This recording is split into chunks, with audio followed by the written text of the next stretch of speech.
Hi, everyone. Welcome to Everyday Real English from Real Life podcast. Welcome to Real English Podcast. I'm Annie. And I'm Brendy. Before we dive in, please take a moment right now to like, subscribe, and share the Real English Podcast with your friends. It truly helps us bring these deep dives to more people who are learning English for their careers. Today, we're taking a deep dive into English for remote and hybrid work.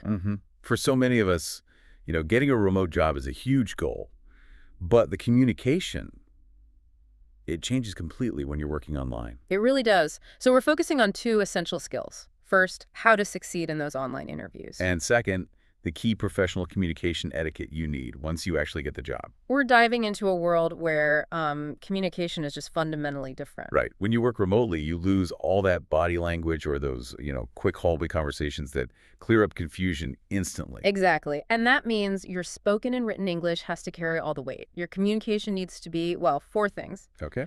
Clear, concise, proactive, and professional, but still friendly. And I guess the bottom line is that every employer wants to know one thing. Are you a reliable remote teammate? That's it. We need to show them that confidence right from the start. Okay, let's unpack this. Let's start with part one, acing the online interview. Our mission here isn't just to answer questions. It's to show the interviewer that you're already prepared for, the technical and social demands of remote work. What's fascinating is that the online interview itself is your first big test. It is. It's a test of your remote reliability. If you can't manage your own technology and your setup, well, the hiring manager is going to worry. They'll worry that they'll have to spend time managing your basic equipment every single week. Exactly. So our first category of tips is all about the technical setup. Let's call it preventing disasters. I like that. So tip one. Test your gear. This sounds so obvious, but you have to check your microphone, your camera, and your internet connection at least 30 minutes before the interview. 30 minutes. That gives you time to fix problems if they come up. And so important, close unnecessary applications or browser tabs. These programs secretly use or hog your Wi-Fi bandwidth. Wait, hog your Wi-Fi bandwidth. Can you explain that simply for our listeners? Oh, absolutely. So think of your internet connection as a road.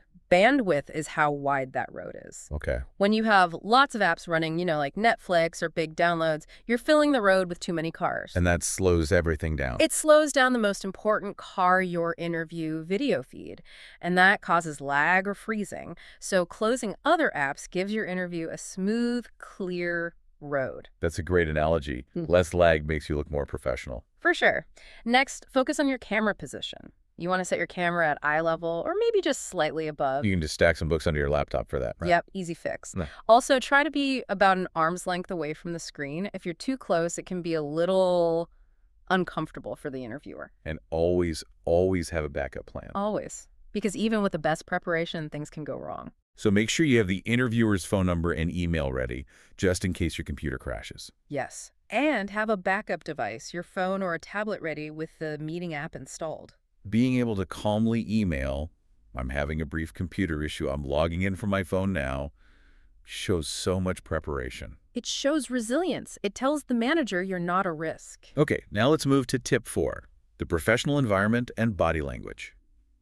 Your home environment is part of your professional image now. It really is. You need a quiet, private location with a neutral, clean background. A plain wall is perfect. And try to remove any distractions, right? Like family members or pets, if possible. And Brendy, what if someone lives in a small apartment and doesn't have a plain wall? What should they focus on then? That's a really common concern. Yeah. If you can't have a perfectly plain background, just make sure the background you do have is clean and tidy. So the focus is on you. Exactly. The interviewer's eyes should be on you, not the, mess behind you. The background just needs to be neutral and non-distracting. Excellent point. Okay, next up is lighting. Good lighting. Yes. Yeah. You must face a window or a lamp, so the light is behind the computer, shining on your face. And why is that so important, the position of the light? Well, if the light is behind you, say a bright window behind your head, it creates what we call a dark silhouette. Ooh, so you just become a shadow. A shadow, exactly. If the interviewer can't see your face clearly, they can't connect with you. And that makes communication much harder. Got it. Okay, tip 5, dress for success. Remember, an online interview is still a formal event. You should wear business casual attire. So for our listeners, what does business casual actually mean? It means professional, but still comfortable. For men, a collared shirt or a clean sweater. For women, a blouse or a sweater. So no t-shirts. Right. And dressing professionally, even at home, it helps you get in the right mindset. It boosts your confidence. And yes, dress fully, wear real pants. It just helps you feel more professional, even if they can only see your top half. Okay, here's where it gets really interesting and maybe a little difficult. Digital eye contact. Oh, this is so critical. If you look at the interviewer's face on your screen, to them, it looks like your eyes are looking down. Which looks like you're disconnected. Exactly. So digital eye contact means looking at the camera lens when you speak, not at the person's face on the screen. It feels so strange because you're not looking at the human face, but it creates a real direct connection for the interviewer. A little trick is to imagine the camera lens is the person's forehead.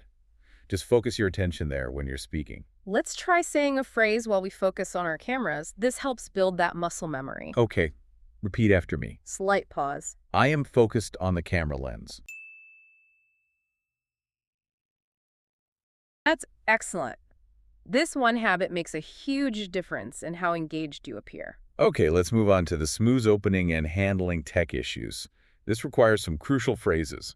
First, log in 5 to 10 minutes early. It just shows respect. You're ready and waiting. But wait for the interviewer to start the conversation. Don't jump in first. And when you open, always start with a clear thank you and show some enthusiasm. You could use a phrase like this. Thank you for meeting with me today. I'm excited to learn more about this role. Perfect. And before you really get into the conversation, you must do a quick sound check. Don't just assume everything is working.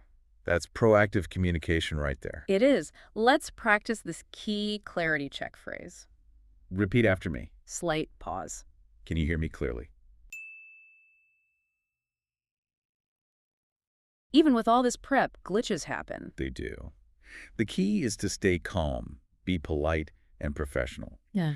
How you handle a tech issue shows your ability to manage stress. A very important remote work skill. So if the interviewer cuts out, don't panic. You could try this calm phrase. There seems to be a slight delay. Could you repeat the last sentence? And if your own connection drops, just apologize calmly. Let's practice that. Repeat after me. Slight pause. Sorry, my audio cut out. And then you can follow up with, thanks for your patience. Being calm when tech fails is such a good sign for employers. It shows you won't fall apart over small problems. Next, you need to assert your remote skills and confidence. Hiring managers are looking for people who can manage themselves.